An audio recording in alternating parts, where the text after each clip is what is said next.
Fala, gente amiga, tudo bom? Eu sou Carlos Lose e hoje nós vamos dar sequência aos nossos personagens de Jornada nas Estrelas.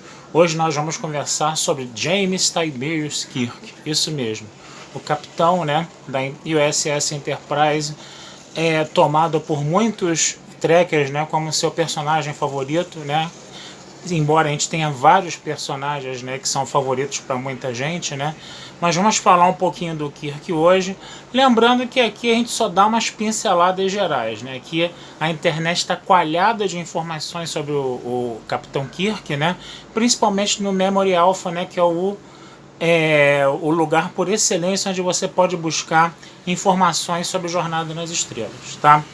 O James Tiberius Kirk ele nasceu no dia 22 de março de 2233 em Riverside, Iowa. Tá? Só que ele passou um tempo na colônia de Tarsus 4, onde ele sobreviveu a um massacre, né, de 4.000 pessoas, né, que foi feita por Kodos, o executor. Né? Quando ele entra na academia da Frota Estelar, né, ele fica destacado por conseguir, né, vencer o teste do Kobayashi Maru, né, que é aquele teste que coloca o capitão numa situação impossível de ser resolvida, né, onde ele vai perder a nave vai explodir, toda a tripulação vai morrer, e a questão do teste é justamente ver como é que um capitão, né, se comporta de uma forma nessa situação sem saída, né, se ele consegue manter a cabeça fria suficiente até o fim. Mas o Kirk ele fez uma mutretinha lá e ele conseguiu vencer o teste. Com isso, né, ele acaba indo, né, para USS Republic como alferes, né? Ele tem uma experiência numa nave estelar antes de deixar de ser estudante da academia. E ele volta, né, para a academia, né, como tenente júnior, né, e como instrutor de alunos, né, por causa disso. Quando ele se forma, ele vai para a USS Farragut. E na USS Farragut ele vai fazer as suas primeiras missões, né, como pesquisa planetária, e vai ser o lugar onde ele vai quase morrer também, que a USS Farragut também vai sofrer um ataque que vai morrer muita gente. Né? Ele vai ser o primeiro capitão mais jovem, né? Ele vai ser o capitão mais jovem a assumir o comando de uma nave estelar, né? A USS Enterprise, né? E lá ele vai fazer amizade, como todos nós sabemos, né? Com o Dr. Leonard McCoy, né? E com o Spock, né, com o primeiro oficial Spock, né, e essa tríade, né, vai ser a tônica da série clássica, como a gente viu em vários episódios. Né. A gente pode falar vários desses episódios aí que foram, alguns desses episódios que foram marcantes, né, para a formação do personagem de James Tiberius Kirk. Por exemplo, a gente sabe que em Cidade à Beira da Eternidade, né, ele teve um grande trauma emocional, né, porque ele precisou deixar a Edith Keller morrer, né, porque se ela sobrevivesse, ela faria um movimento pacifista que atrasaria a entrada dos Estados Unidos na Segunda Guerra Mundial e isso daria tempo, né, aos nazistas a desenvolverem a bomba atômica. Né. Então, ele precisou deixar a Edith Keller morrer. Ele sabia que ela ia morrer atropelada, né, num acidente, né? Ele acabou precisando deixar ela morrer, mas era o grande amor da vida dele, né? A gente também tem, por exemplo, o episódio Semente do Espaço, onde ele finalmente encontra um inimigo à altura, que é o Khan, né? Que é um episódio também muito interessante ali, né? Que são dois caras muito inteligentes, muito estratégicos, né? Digladiando-se ali pelo controle da Enterprise, né? A gente pode falar disso, né? Se a gente falar um pouco dos longas, né? A gente se lembra que em Jornada nas Estrelas 2, na Ilha de Khan, né? Eles voltam a se debater, né? Eles voltam a se confrontar, né? E é interessante como o Khan, no momento, né, ele consegue provocar o Kirk, ele consegue afetar o psicológico do Kirk, né, a ponto dele dar aquele berro, né, que virou até uma zoação, né, entre os trekkers, isso, né, é interessante a gente ver isso, né. E a propósito desse filme também, a gente sabe, né, que é um filme onde o Kirk, está com uma crise de identidade muito grande, que ele está vendo a velhice chegando. E o Kirk sempre venceu na vida dele, né, todas as batalhas da vida dele. Ele é aquele mocinho que sempre conseguia ganhar no final. E nesse episódio ele vai ter que se deparar com a perda. Nesse episódio, né, ele falou, né, que sabotou o teste do Kobayashi Maru, né, que ele não gostava de perder nunca, e nesse filme, perdão, né, ele vai acabar encarando o Khan, que é o seu grande inimigo, ele vai acabar perdendo o Spock, que é o seu melhor amigo, né? Então, essa sensação de perda do Spock, né, acaba fazendo com que o Kirk reveja seus conceitos, né? E ele acabe se rejuvenescendo. Ele estava achando que estava ficando velho, acabado, coisa e tal, né? E quando ele acaba perdendo seu principal amigo, né? Ele acaba vendo como a vida é preciosa, como a vida é curta mesmo, né? E isso faz ele se rejuvenescer no final. É um filme interessante por causa disso, né? Mas a gente também vai vendo o Capitão sofrendo outras perdas lá, logo no terceiro filme, que é A Procura de Spock, né? Se o Spock volta a vida, né? Ele perde o Kirk, ele perde o filho dele, o David, né? E ele perde a Enterprise também. Enterprise que a gente sempre lembra, né? Que para ele o mais importante para ele era a tripulação dele e era a nave dele. Então ele é obrigado a explodir a Enterprise, né, por causa do ataque dos Klingons, e ele perde o filho dele, o David, pelos Klingons também. Isso faz com que ele desenvolva um ódio e um preconceito contra a espécie Klingon, né, que vai aparecer em cores vivas no filme 6, né, na Terra Desconhecida, onde ele vai, né, ter que lidar com esse preconceito dos Klingons para fazer o quê? Uma missão de paz, né? E nessa missão de paz ele acaba vendo o chanceler Gorkon sendo assassinado e o próprio chanceler Gorkon, antes de morrer, pedindo para que aquele estado de beligerância entre os Klingons e a Federação acabasse, né? Então ele vai ter que rever os seus conceitos novamente e acabar com esse preconceito que ele tinha contra os Klingons, né? Por um bem maior, né? Que seria a paz entre a Federação e os Klingons, né? Então a gente vai vendo, né? Como esse personagem ele vai sendo construído ao longo do tempo. Outras características que a gente pode falar do Kirk, né, é que ele sempre teve um rancinho muito autoritário, né? Ele é aquele tipo do cara que a gente... É aquele cara que é aquele amigo que a gente fala, né? Que é um cara legal pra caramba, mas vacila de vez em quando, entendeu?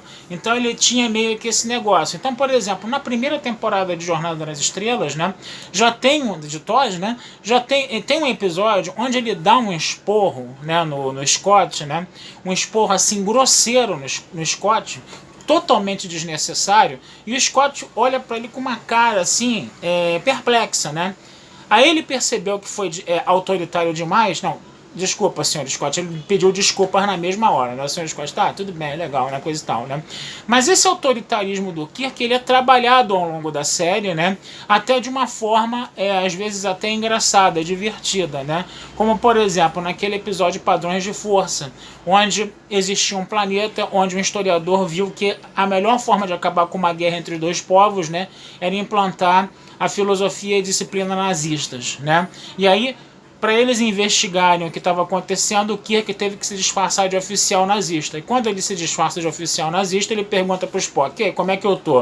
Aí o Spock: você está muito bem, capitão, tá um nazista perfeito. E ele olha assim com aquela cara assim, né, perplexo. Então você faz umas brincadeiras, né, com esse autoritarismo do Kirk ao longo da série, né? É interessante a gente perceber também que esse personagem, né, às vezes ele é muito criticado, né? A gente tem que lembrar que ele é um personagem forjado ali na década de 60, mas muitas pessoas criticam o fato dele ser um cara muito pegador, né, de pegar muitas mulheres, né, de ser um macho alfa por excelência, dele, por exemplo, ser um cara, né, que viola demais a primeira diretriz também. Todas essas coisas, né, estão entre as críticas, né, que são feitas, né, ao capitão James Tiberius Kirk. Como é que a gente pode pensar e discutir um pouco isso? Com relação às violações da primeira diretriz, né, realmente os episódios da série clássica você vê muitas violações da primeira diretriz feitas, né, por parte da tripulação da Enterprise e feitas por seu capitão, né? É interessante a gente perceber que nas séries posteriores, por exemplo, em TNG, quando tem aquele episódio chamado Unification, né, o Spock se refere à época dele, né, de primeiro oficial da Enterprise com Kirk, como um uso de diplomacia de cowboy, né? Como se houvesse uma espécie assim de meia-culpa dessas violações recorrentes da primeira diretriz, né?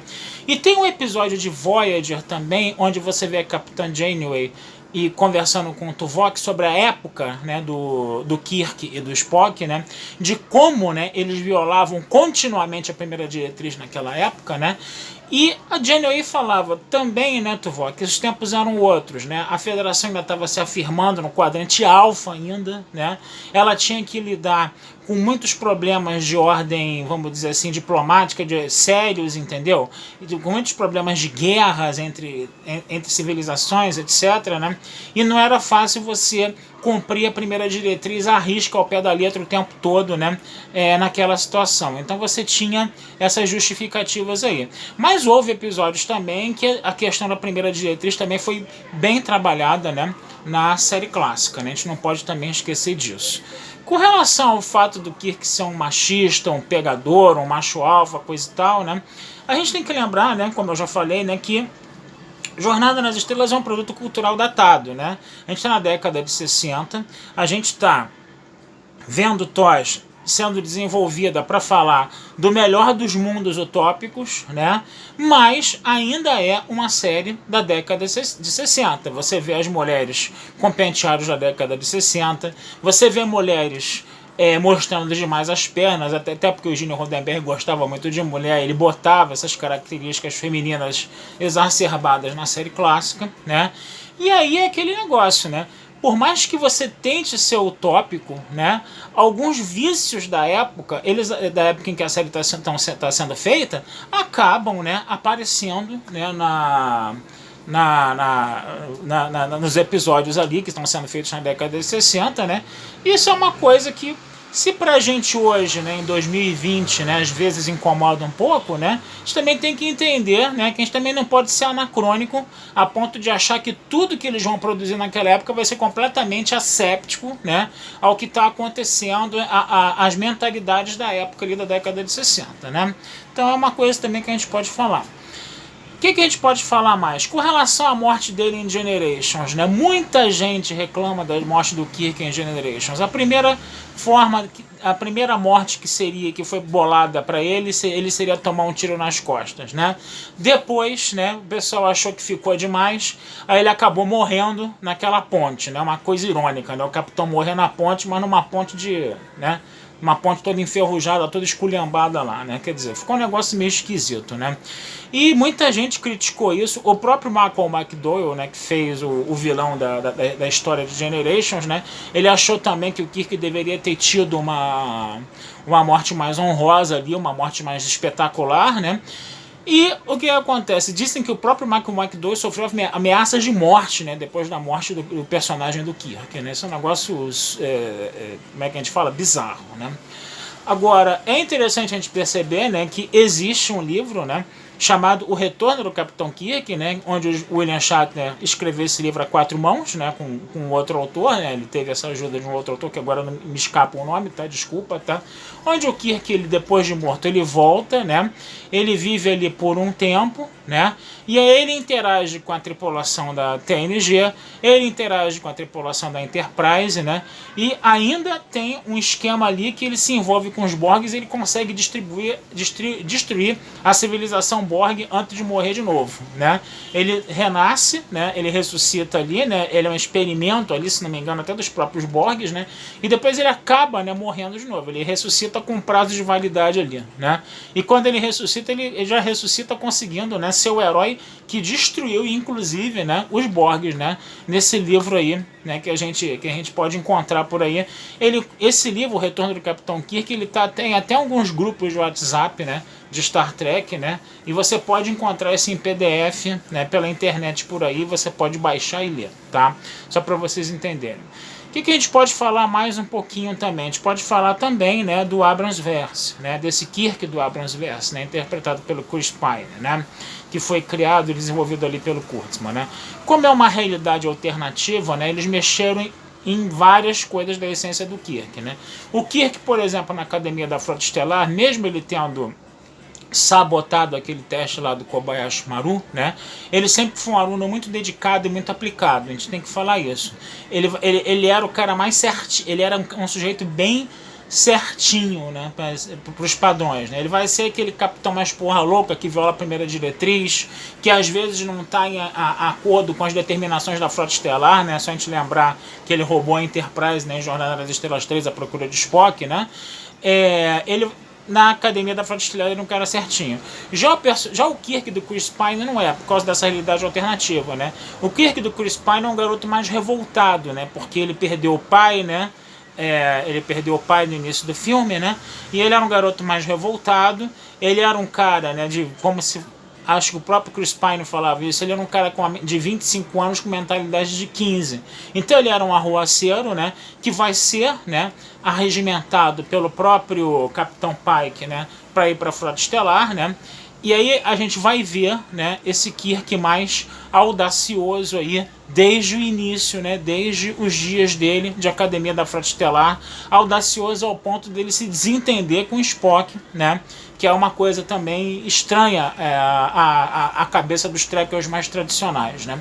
O Chris Pine, ele falava inclusive que ele queria pegar alguns elementos do personagem do Kirk, mas ele não queria pegar a interpretação do Shatner.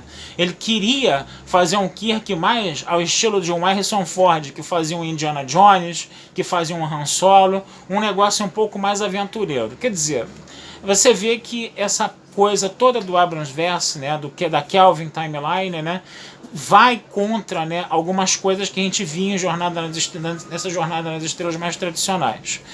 Então é isso, gente. É só pra gente uma pincelada rápida, tá? Já tá com 16 minutos de vídeo aí, né? Mas já uma pincelada rápida só pra gente poder falar um pouquinho do Kirk, tá? Vou ficando por aqui, desejando vida longa e próspera a todos, tá? E a gente, numa outra oportunidade, traz mais um personagem de Jornada nas Estrelas aí pra conversar, tá? Um abração, fui e até a próxima.